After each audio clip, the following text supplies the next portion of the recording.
같이 말씀 나누겠습니다. 예수님께서 자신이 고난을 받고 죽임을 당하실 것이라는 것을 제자들에게 비로소 본격적으로 알려주시기 시작했습니다.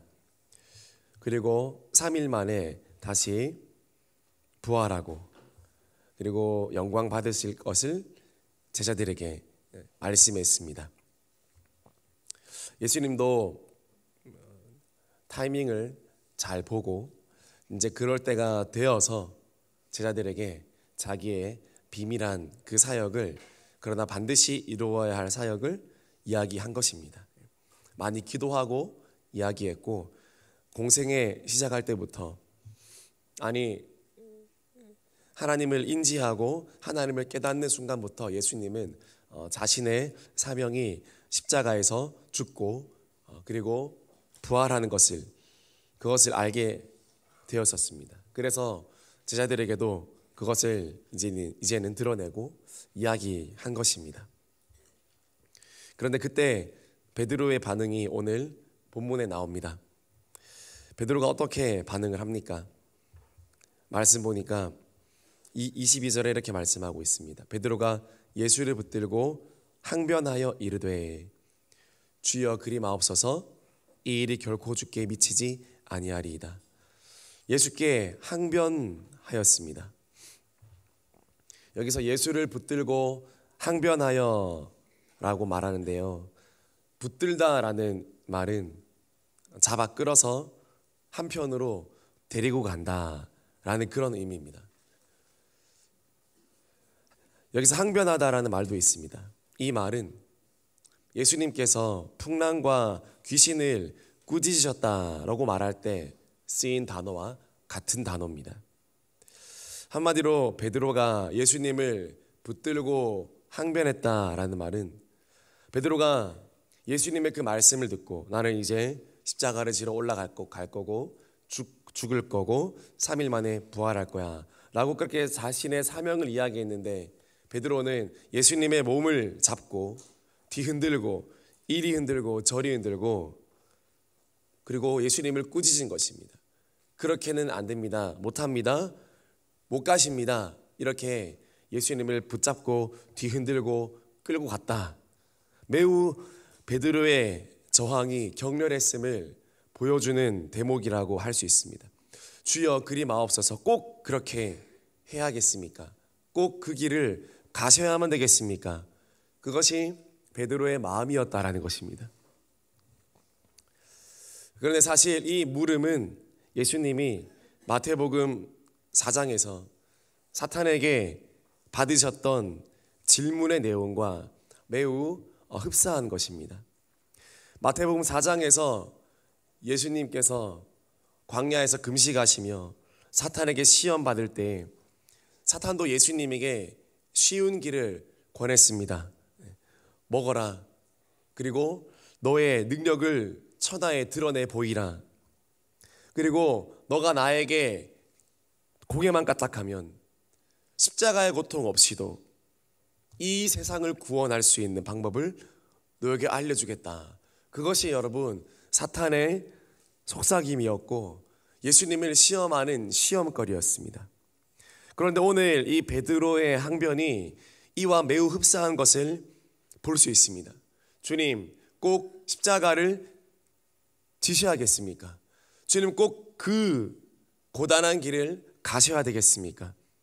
그 방법밖에 없습니까? 여태까지 죽은 자도 살리시고 무리도 걸으시고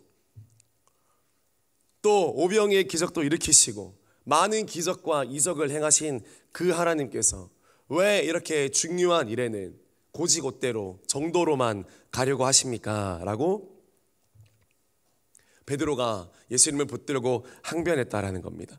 더 좋은 방법이 있지 않습니까? 하나님의 아들이면 더 나은 방법이 있지 않습니까?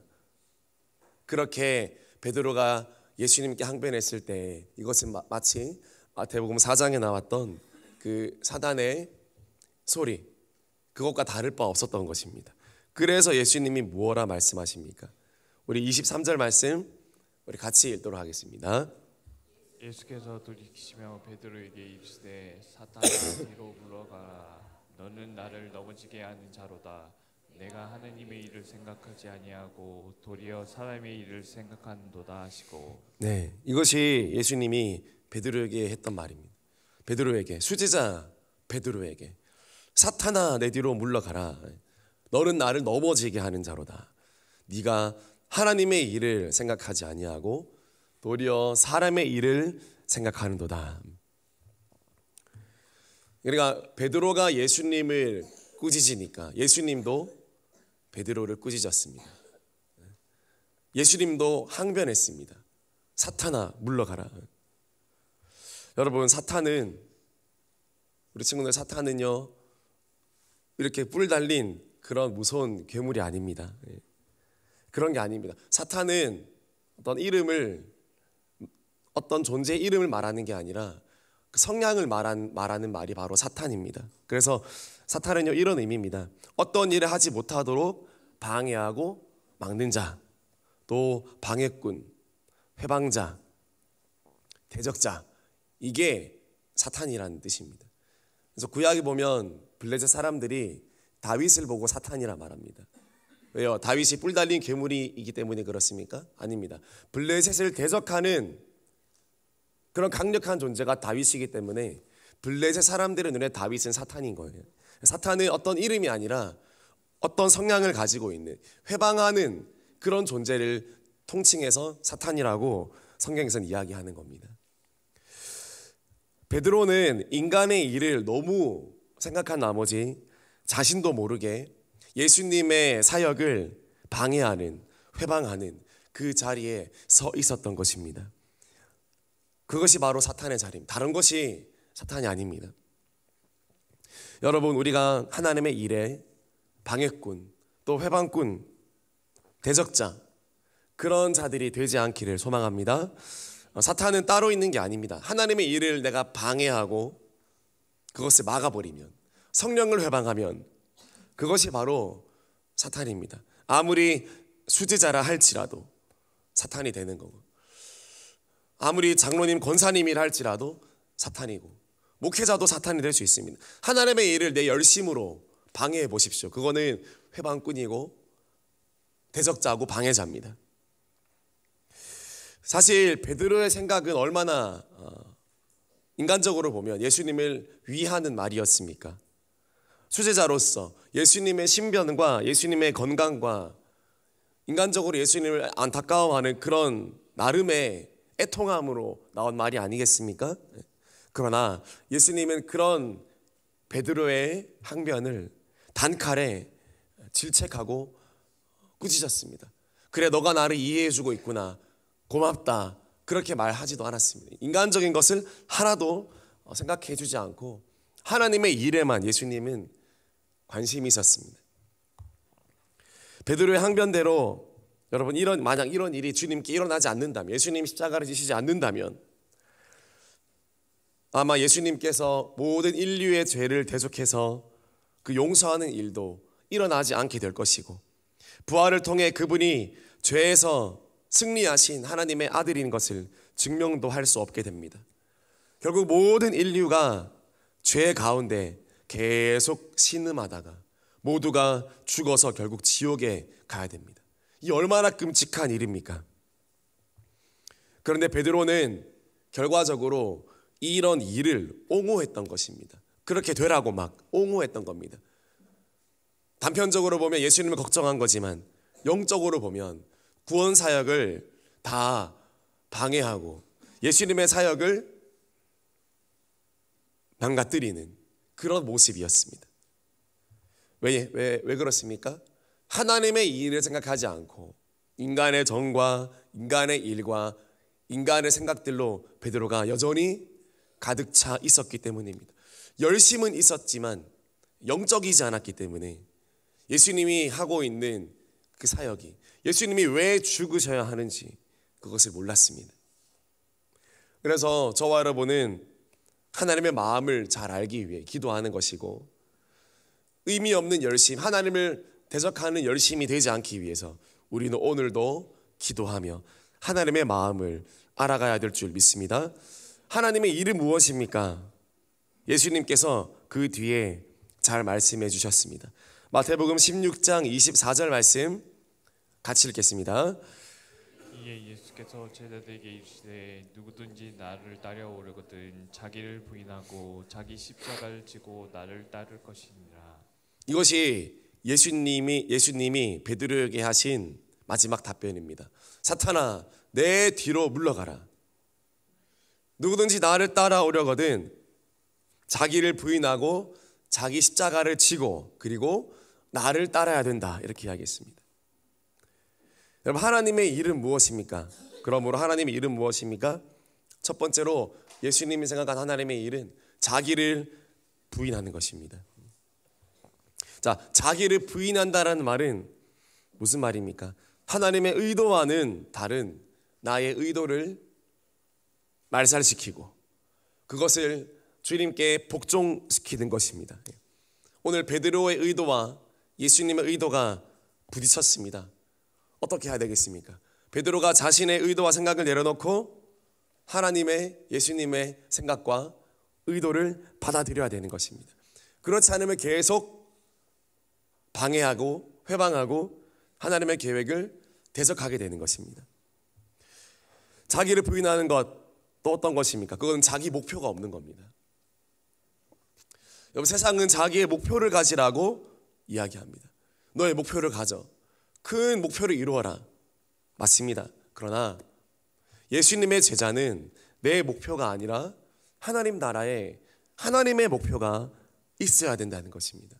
내가 소망하는 어떤 야망, 내가 소망하는 어떤 것들이 아니라 하나님의 목표가 나의 목표가 되어야 되기 때문에 내 목표는 타락한 내가 가지고 있는 목표는 없어져야 된다는 겁니다. 또 자기 실현이 없는 겁니다. 자기 부인은 자기 실현이 없는 겁니다. 다른 말로 자아 실현이 없는 것입니다. 교회를 다니면서 또 주님의 일을 하면서 그 일로 말미암아 나의 어떤 존재감을 또는 나의 성취감을 드러낸다거나 또 나의 어떤 감정적인 충족을 얻는다거나 물론 부산물로 따라올 수는 있겠지만 그것이 자아 실현, 자기 실현이 목표가 되어서는 안 된다라는 것입니다. 왜냐? 오직 하나님의 목표만, 하나님의 일만 실현되는 것이 우리의 이유가 되어야 되기 때문입니다. 그렇게 자기를 부인하고 있습니까?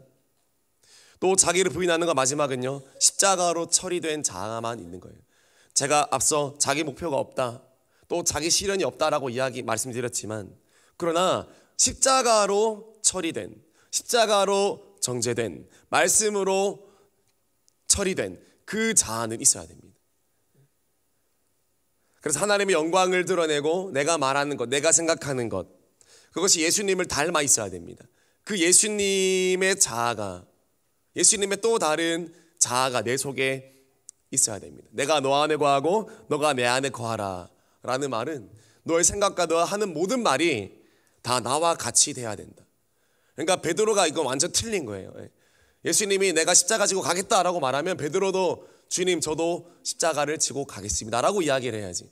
예수님 그렇게 가시면 안 됩니다라고 말하는 것은 여전히 베드로는 나의 목표와 나의 생각과 나의 의도가 너무나 분명했다라는 것입니다. 우리는 철저히 나를 부인하고 예수님의 생각과 뜻이 이루어지도록 우리의 모든 자아들이 죽고 소리가 죽고 하나님의 말씀에 귀 기울여야 될 줄 믿습니다. 두 번째로 하나님 일은 무엇입니까? 자기 십자가를 지는 것입니다. 나의 십자가를 지는 것입니다.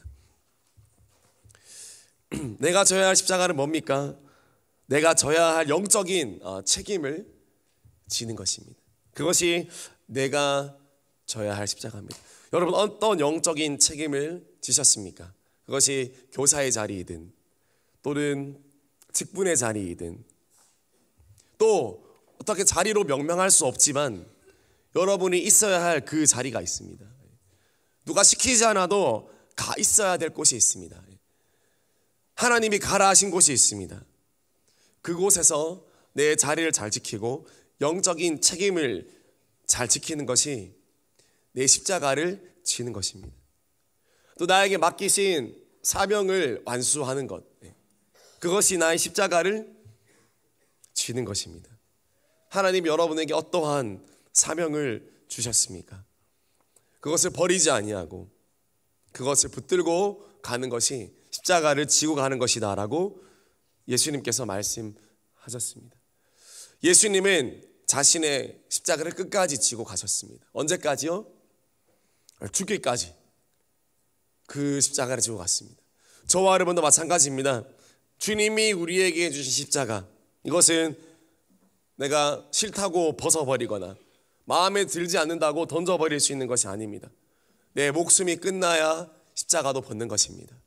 그것이 제자의 길이라고 오늘 성경은 이야기하는 것입니다. 언제 십자가 벗을 수 있나? 내 생명을 내려놓을 때, 그 사명을 완수해서 내 생명을 내려놓을 때에만 그 십자가를 벗을 수 있지. 그 외에는 그 십자가를 벗어 던지거나 십자가를 자르거나 그렇게 하는 것을 용납하지 못한다. 여러분, 그것이 성경의 말씀인 것입니다. 저와 여러분들에게 주신 그 십자가를 주님 앞에 우리의 생명 다하기까지 끝까지 지고 가는 그런 하나님의 충성된 일꾼이 되어지기를 주님의 이름으로 축복합니다. 세 번째로 하나님의 일은요, 예수님을 따르는 것입니다. 십자가를 졌으면 이제 예수님을 따라가는 것입니다. 그것은 바로 그 길을 먼저 걸어가신 예수님의 발자취를 적극적으로 쫓아가는 것을 의미하는 것입니다. 적극적으로 멀찍이 베드로는 나중에 예수님이 끌려가셨을 때 멀찍이 따라갔습니다. 멀찍이 따라가니까 결국 예수님을 부인했습니다. 그러나 예수님은 우리를 향해 말씀하십니다. 멀찍이 오지 말고 바짝 쫓아오라. 가까이 쫓아오라. 적극적으로 쫓아가는 것, 그것이 바로 예수님을 따르는 삶의 모양인 것입니다. 특별 기도회를 해도 멀찍이 기도하는 성도가 있는 반면에 바짝 쫓아서 적극적으로 기도하며 나아가는 성도들이 있습니다. 여러분, 어떤 성도님이 되시겠습니까? 어떤 기도자가 되시겠습니까? 멀찍이 따라오시겠습니까? 하긴 하는데 하는 듯 마는 듯 하시겠습니까? 이왕, 제가 친구들에게 종종 말합니다. 이왕 기도하는 거 기도하고 가라. 이왕 기도하는 거 기도하고 가라. 이왕 특별기도 자리 오셨습니까? 이왕 왔으면 기도하고 가십시오. 하나님께 소통하고 가십시오. 그런 자가 지혜자가 될 줄 믿습니다. 이왕 하는 거 여러분 적극적으로 해야 되지 않겠습니까? 우리가 내게 주어진 자리, 내게 맡아진 이 자리 가운데 적극적으로 주님을 쫓아가면 하나님께서 우리에게 그 은혜를 베풀어 주시고 우리에게 놀라운 역사를 베풀어 주실 줄 믿습니다. 반대로 인간의 일은 그럼 무엇입니까? 인간의 일은요, 간단하게 말하면 반대입니다. 자기를 인정하고 자기 십자가를 버려두고 자기 자신을 따르는 것입니다. 길게 설명하지 않겠습니다. 이게 인간의 일입니다. 왜 설명하지 않습니까? 너무나 설명하지 않아도 이렇게 쉽게 살아가기 때문에 그렇습니다. 나를 인정하고 나의 십자가를 버려두고 나를 따라가며 살아가는 삶이 너무 당연한 그런 삶인데, 우리가 이것을 버려두고 온전히 하나님의 일을 쫓아가며 하나님의 일을 생각하며 살아갈 수 있기를 주님의 이름으로 축복합니다. 마지막으로 예수님이 이렇게 말씀하십니다. 마태복음 16장 25절 말씀 같이 읽겠습니다.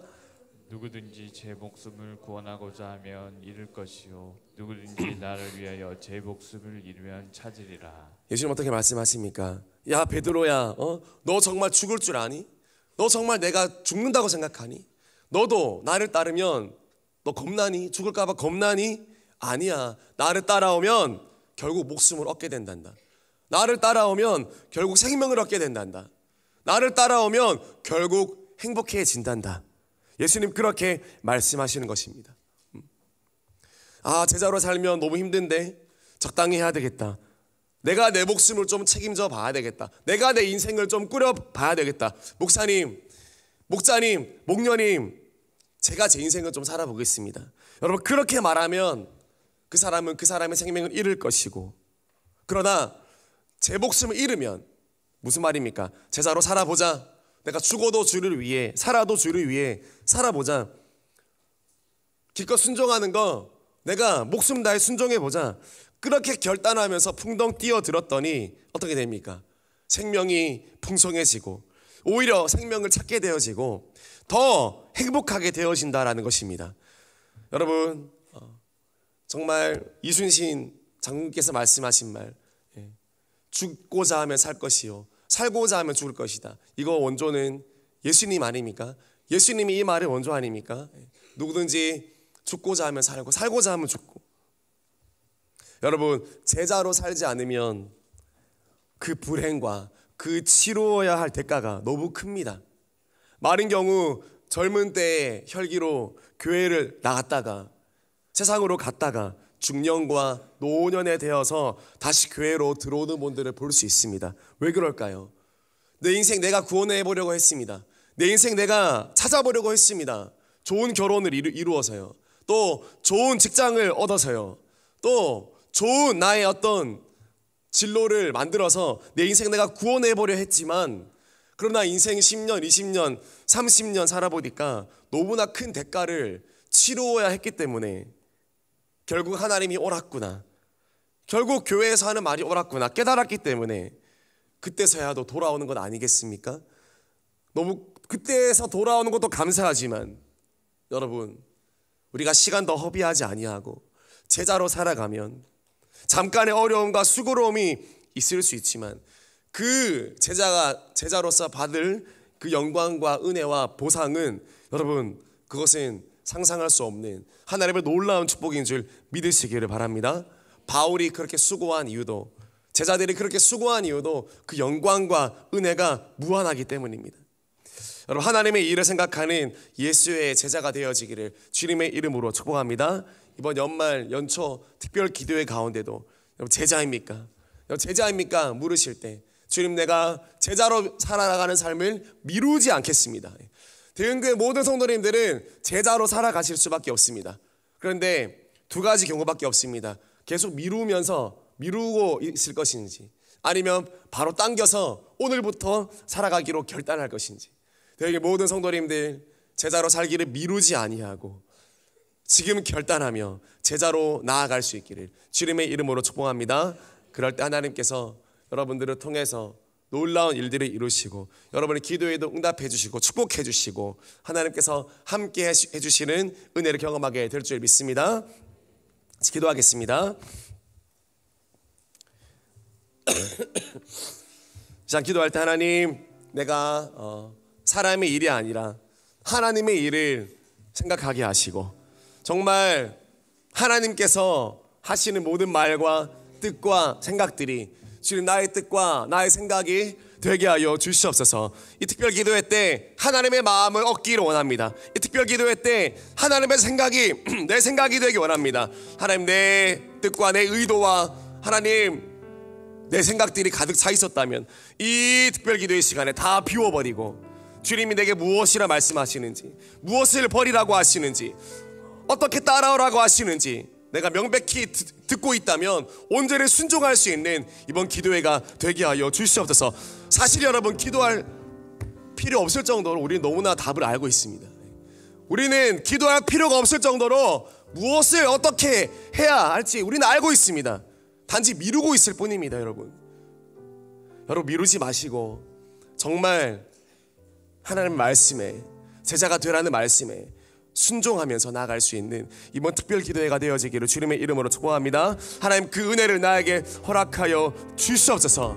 순종하기 위한 기도가 아니라 강력한 순종을 이룰 수 있는, 이미 순종은 지나가고 순종 뒤에 사명을 이룰 수 있는 그런 기도를 할 수 있는 주님, 내가 될 수 있도록 도와주십시오. 순종하게 해주세요라고 기도하는 것이 아니라 지금 사명을 감당할 수 있는 능력을 주세요라고 기도할 수 있는 기도까지 나아갈 수 있도록 주여 은혜를 더하여 주시옵소서. 주님의 기도를 따라가게 하여 주시옵소서. 주님께서 내가 순종하게 해주세요 기도했겠습니까? 주님, 이렇게 기도했습니다. 주님, 사명 감당할 수 있는 힘을 주십시오. 이 사명을 100% 완수할 수 있는 능력을 주십시오라고 기도했습니다. 사명 앞에 고민하지 않고 그 능력을 얻기를 기도했습니다. 저와 여러분이 고민하는 기도가 아니라 확신 있는 기도, 확실한 기도를 주님께 올려드리기를 소망합니다. 주여, 나를 받아 주시옵소서. 제자로 살아가게 하여 주시옵소서. 다 같이 주여 한번 외치고 기도하겠습니다. 주여.